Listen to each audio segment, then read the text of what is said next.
We've noticed a trend in the last few years, at least here in America, and it's alarming. It's crazy. It's the blind worship of anyone famous, whatever it might be. And we really got a taste of this recently, and we'll share some of that with you in just a little bit.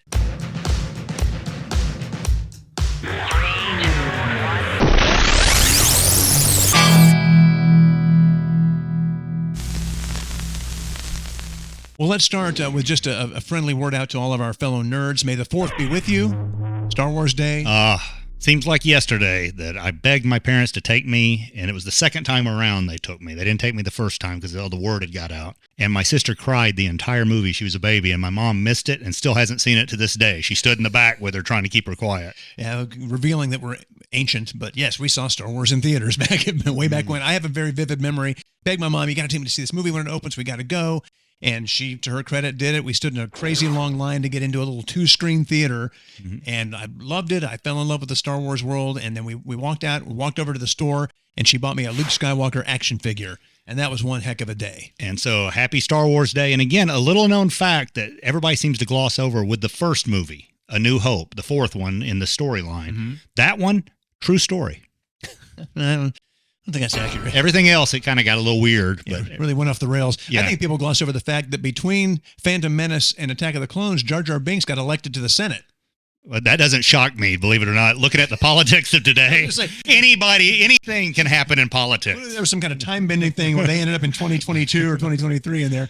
Later in the show, our top 5 memes of the week, a very special Star Wars edition. Yes, so don't go away. Yeah, you want to stick for that as well. Okay, so last we heard about Lily's gymnastics. She was going to be heading off to regionals. You were actually in charge of taking her because Rachel wasn't going to be here. Yes, we went to Greensboro, North Carolina, had a great trip up. She slept, and Bailey went with us. Nice. Well, and she did fantastic, and just very proud of her. And I think she got a medal for best overall gymnast of all time.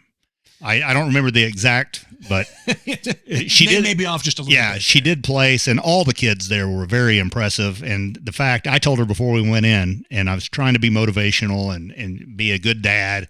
And I was like, look, if you want to ride home, you better place. No. The Chris Rochester special. I said. Sounds like a Don Rochester special. And I just told her, I said, you've won already. I said, you've practiced thousands of times. You've put in so much effort. All this is just the culmination of that. Yeah. And go in and have fun. And there's a lot of kids that didn't get to make it this far, and it's because you worked so hard that you're here. So just enjoy it. And she still placed and had a good time. And well, that's it. I mean, you're placing with a group of gymnasts from what, like 5, 6 states? Something like that, yeah. That's no small feat. feat. You count Mississippi as a state because they were there. Okay, so. That's hit and miss. We're not much better. Faith Hill's going to call us. Hey! I doubt she cares. Well, congratulations to Lily. I'm glad she made it. Glad that you guys had a good time. And I'm glad without anyone to guide you along, you were able to make it there. Yes. Get her there on time. And the whole thing. And it was with her help. We had a checklist we had to go over. Oh, that's good. And then you got another story unrelated to Lily, but this story, you want to talk about cold-blooded. This is rough. Dear friend of our family, Lucy, she's a nurse. And she's telling me this story, and I'm like, well, I got to talk about this on the show. And she never told me names, so nobody has to worry about that. But she says there was a young lady that was in the hospital, but that was getting out of the hospital in time to go to her prom. Oh, that's nice. And so the dress people had come to the hospital room to fit her, and makeup people and hair people and stuff.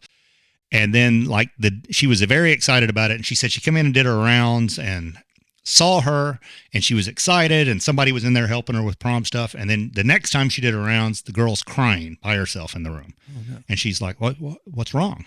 And the boy had broke up with her via text before the prom. She's in the hospital. So she's getting out of the hospital, going to go to prom, and the boy that's taking her to prom decides to dump her via text, but then sends a follow-up text that says, can we still go to the prom together, though, because I don't have my driver's license. I don't want to date you, but I need a ride. Yeah.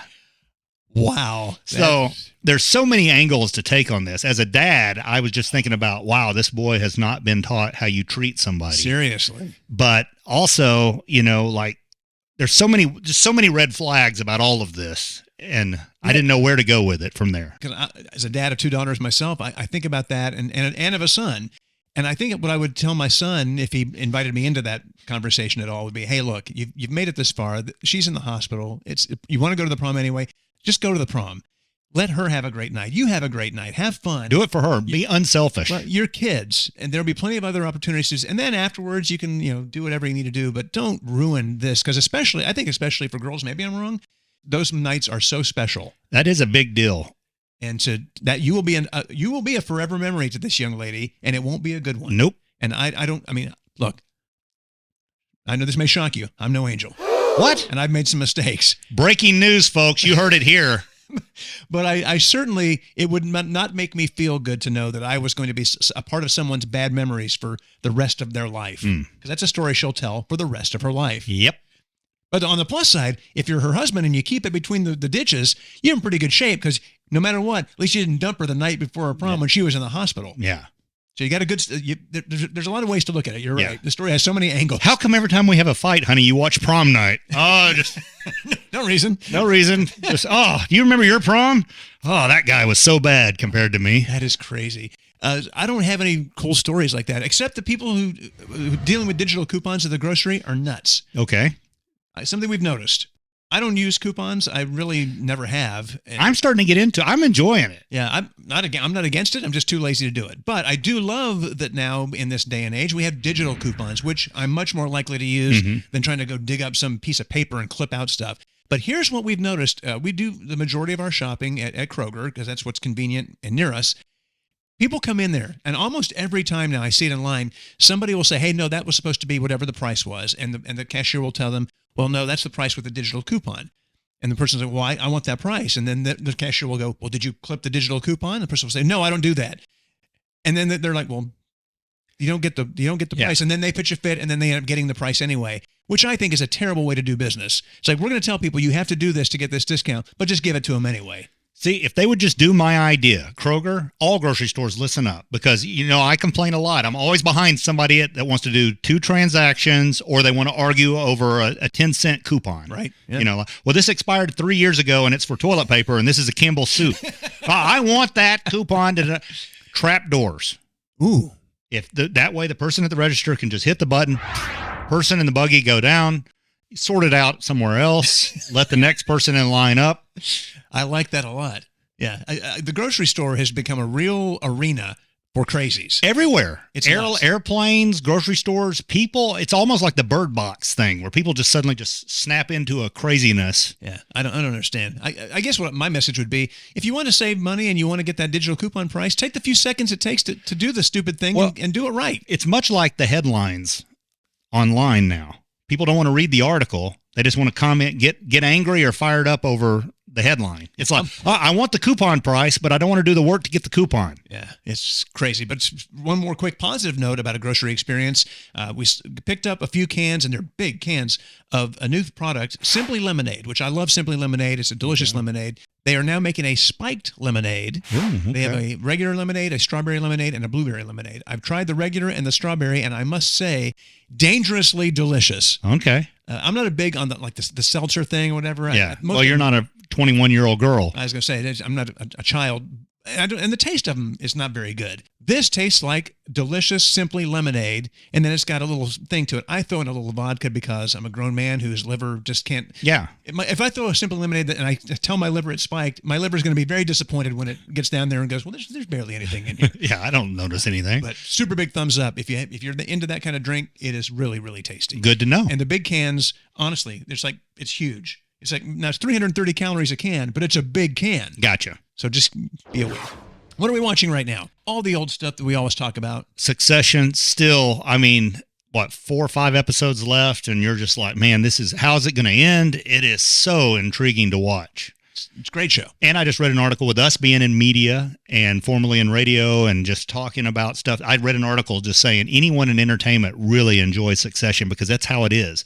These billionaires, like we watch one of our former bosses that's one of the higher ups at a radio company, posting pictures all the time, taking these trips across the country and taking pictures of scenery and all this. Meanwhile, laying off people left and right, firing people left and right because we got to make cuts. Well, a certain CEO does that. Like, she'll post like pictures of her European vacation and stuff, where she took the company jet to go do something, and then they talk about how it's going to be a tough year. You know, we're not going to be able to give merit raises. And I'm like, wow, it's totally tone deaf to all the people struggling to make it in her company. And that's what Succession's like. If you really watch what they're talking about thousands of people's jobs, and they're like making ego decisions. Oh, it's something else. It's pretty wild. Great show, though, if you haven't watched it. We've been talking about Barry. It's final season as well. So good. And Henry Winkler, I always said he'll always be known as the Fonz. But then Barry Zuckerkorn come along, and I was like, well, he'll always be known as that, too. Yeah. And now he's always going to be known as this.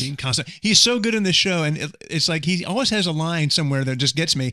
Not this latest episode, but the one before I forgot to mention. My favorite line, he's leaving little clues for this reporter, and the reporter gets there before he is expected. And when he turns around and goes, shit, you got here fast. That was one of my favorite lines of the season so far. And his delivery was so good. Henry Winkler is a gem. And he's been on the show a few times. Yeah. Saw him in an airport once, and just always so kind. So kind. Yeah. It's a great show. Again, those are both HBO. So if you hurry, get in there and get in on the action. It's a lot of fun. And these are shows that are just so high quality. We watched... Katie loves the Scream series, like the Scream movies. She is a huge fan of. I like the first one. Second one's okay. You know, I'm just a moderate fan. And then like third and fourth, I turned them off. I was like, this is not good. But the reboot that they recently did, the one, like I guess Scream 5, the last one, and then this one, I really enjoyed 5. Thought it was great. That was a beautiful send-off, and I would have been happy if they had ended it there. A beautiful send-off. Yeah, murder and I don't watch those kind of movies. I just don't enjoy them. It's not, and so I haven't seen them. So. Yeah, well, generally I'm not a slasher fan, but there's enough fun and smarts to them that I've enjoyed some. So this new one, she had pre-decided, I'm not going to like this. I'm angry that they're continuing this. They're going to mess it all up after such a great movie. But she had to watch it. So I said, all right. So we watched it last weekend. It's great. I really enjoyed it. It's a fun movie. They did a really good job. I think they're really starting to get to a level now where they are going to have to decide, do we keep doing this and ruin it? Or can we just maybe do one more and walk away from this? For 5 years and then reboot it. Exactly. And what I'm worried about, much like the Halloween reboot, first movie in that trilogy was fantastic. Second one was okay, but you're willing to hang in there because you know they're going to close it great, and then they just crapped all over the whole thing and really. I didn't see the third one, so I still don't know what was so bad about it, but everybody says it's terrible. It was like they had played a joke on us, like they had lured us in to think it's going to be great, and then they decided, now we're going to make something horrible so you can all. I mean, it was really weird. So, love Scream 6, thought it was great, and then we also watched John Mulaney's new special. Love him as a comedian. He has certainly faced a lot of personal troubles in his life, drug addiction, alcohol addiction. And then, his wife, he split up with his wife because he was seeing Olivia Munn, and now they have a baby. A lot of drama there. But he did what great comedians do. He took what was probably the lowest point in his life and turned it into an incredible comedy special. Yeah. It's on Netflix right now. It's called Baby J. And if you're already a fan of Mulaney, I think you're really going to like it. If you're not, give it a shot. That's one of the things I respect about comedians, because I was just having this conversation with an artist the other day. I said, I'm big into leaning into mistakes or weaknesses. Because he was asking how to handle something, and he was like, what do you mean? I said, if this is a problem, lean into it, hit it head on, and people will be more receptive to you. And that sounds like that's what he's done. For sure. And what's interesting in this special, I mentioned the divorce and the cheating, which obviously happened. He tried to lay out a timeline like a year ago, and it didn't sell. That's like everybody that always starts dating someone like a month after they get divorced, and they're like, we didn't start dating until a month after I was divorced. It's like, okay. He doesn't really address that at all. He really focuses heavily on the intervention and on rehab, and I mean, just story after story, and I thought it was fantastic. I loved how he handled it. I really do wish him well. I hope he is going to continue in his recovery and be okay, and he's got something to really support. He's got a child now, so hopefully that will keep him straightened out. But it's a great story. The story of his intervention is great because he goes, it's weird because I'm not trying to be, but I'm not, everyone at my intervention was famous. And it was really weird, to have all these people that you're used to seeing in a certain way now worried about you and genuinely concerned. And great story. And it being famous because you want to take selfies with them all and post it. Like, hey, look at my intervention. Check it out. Yeah. So great special if you want to see that. Something that's coming out. We got Guardians of the Galaxy 3. The first F-bomb dropped in a Guardians movie happens. Oh my gosh. This is one of those things where it's like we've talked about the Marvel Universe. We're kind of over it. It's just fatigue. There's so much going on. And I really wasn't super high on seeing this movie, but the reviews are amazing. And they're saying it's one of the best. It's one of the funniest Marvel movies. And some of them are saying, some critics are saying it may be the best in the universe so far. Wow. That's pretty tall order. But, it's got so just wild and out there that I'm over it, like we talked about. And I'm just tired and fatigued. I can't see it being better than the first Iron Man or the first Avengers movie. But I will say the first Guardians, saw it and was so pleasantly surprised because I didn't know anything about the characters and just walked out there going, that was just fun. So if they did that with this one. And that's what a lot of the critics have said, that it's not just about, the effects and all that kind of stuff, but they've created these characters now, and this is a little family of characters, and they do a really good job of bringing it together with emotion and everything. And so now I'm like, I'm not going to go to the theater to see it, but as soon as it comes to my home, when the Guardians come to my home, I'll go see it and have a review. Perfect. Okay. And then my review will come later once it gets to my house.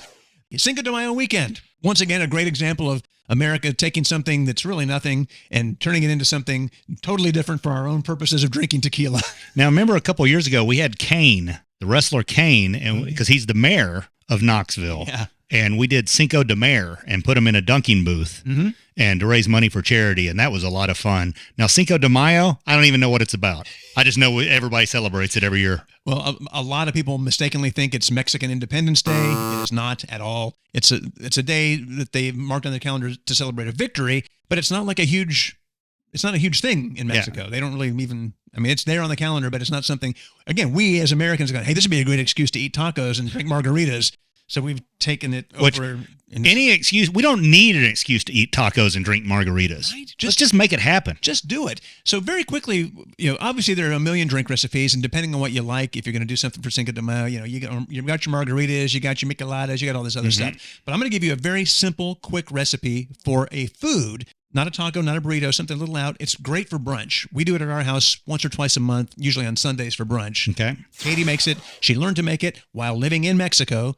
And it's super easy. You're going to take some corn tortillas, you're going to cut them up and fry them yourself so you get the nice fresh fried thing. And then all you really have to do is chop up some onion and scramble however many eggs, depending on how many people you got. You'll have to be a judge on that.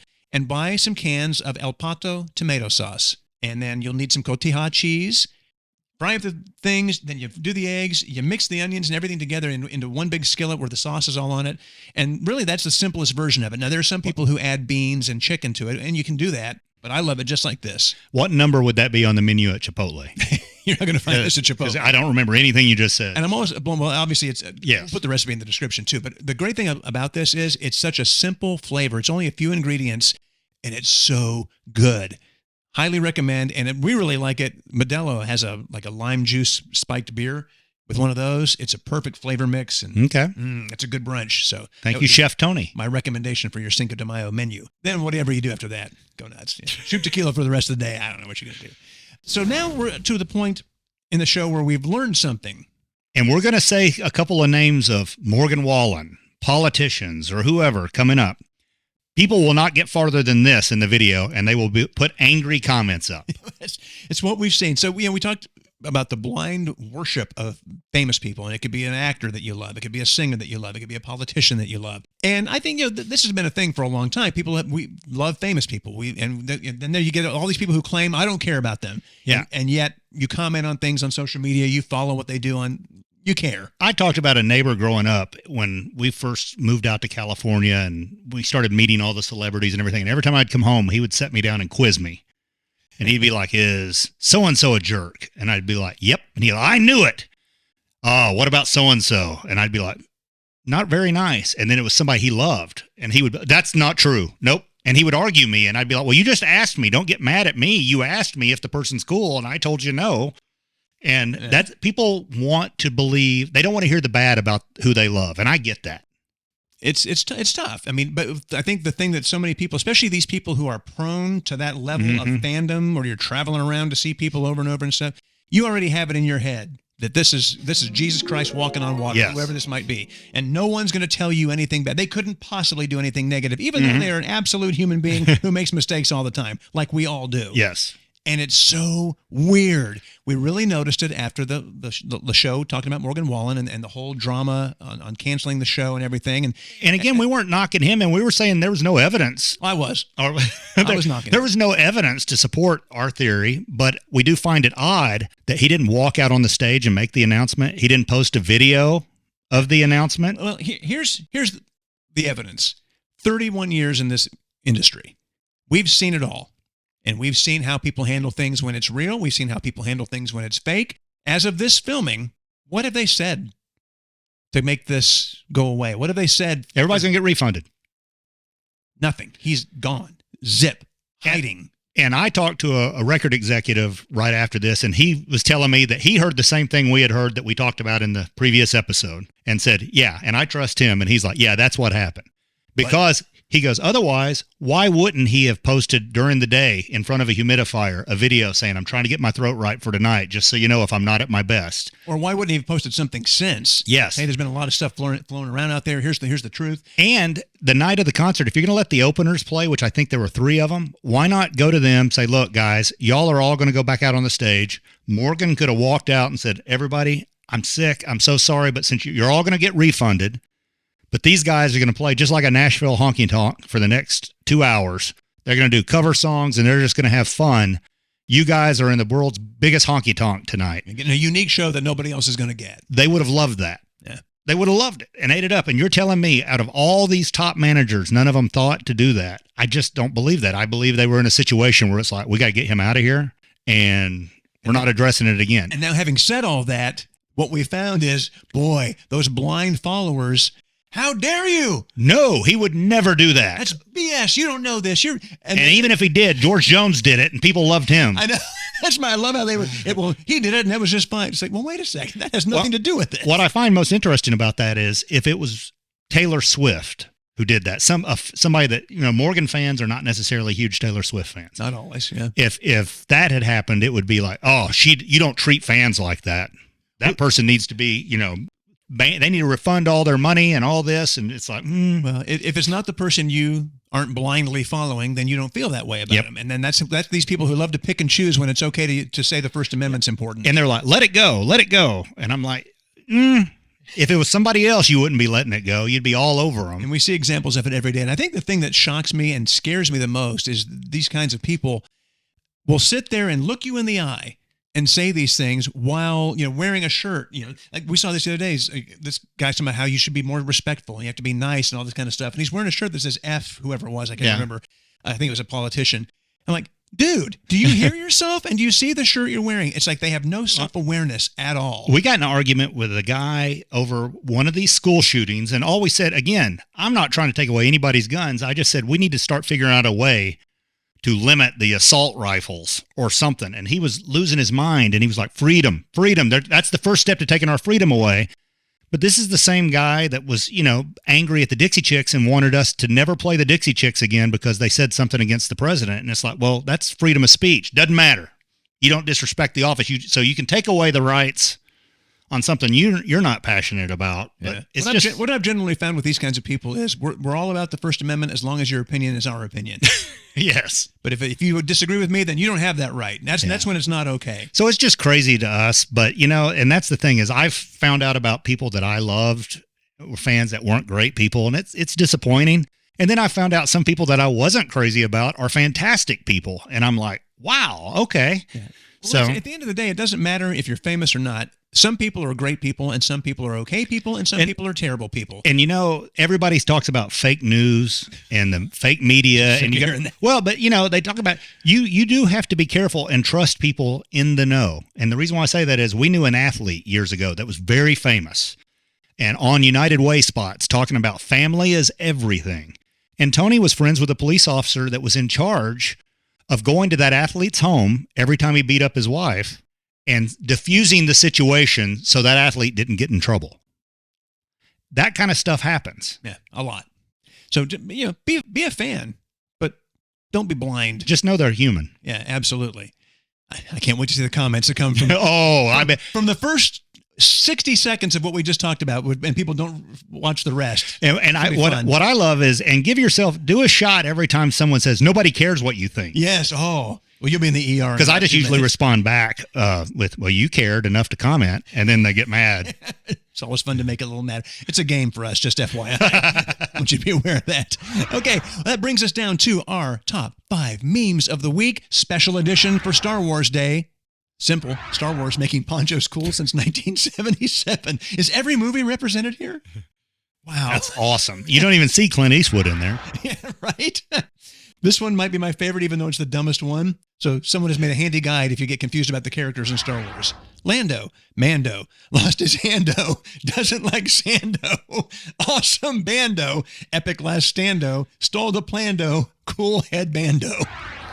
That makes no sense and is just stupid, but I love it. I know. It has a real Adam Sandler vibe. Yes. I can hear it in his voice now that you say that. Yeah. Okay. Next up, young Anakin, I don't want to be a problem.